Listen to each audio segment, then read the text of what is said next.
How to fix Facebook page not found in search.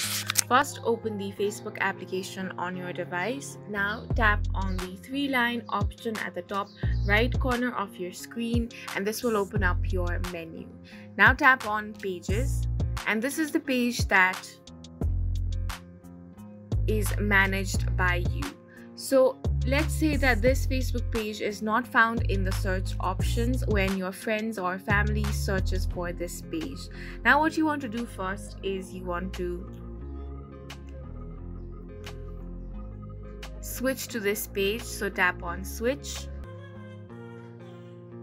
and now you have switched into your page. Now tap on the three-line option at the top right corner of your screen. From here, tap on the gear icon, and that will open up your settings. Now in here, tap on Page Settings. Now this setting might be different for different pages, so you might find a different setting. If you have a different setting than this, what you want to do is you want to publish your page, and once you publish your page, people will be able to search it. But if you don't have that setting, what you want to do is you want to tap on the privacy option. So after this, tap on how people can find and contact you.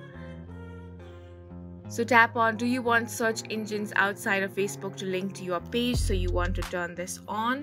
Then go back and then tap on allow your page to be recommended to people looking at similar pages. So you want to turn this on as well. So once you have done all of this, and once you have published your page, people will be able to find your Facebook page in the search. And that is it for this video. We hope you guys found it helpful. Please make sure to hit the like button and subscribe for more helpful tutorials.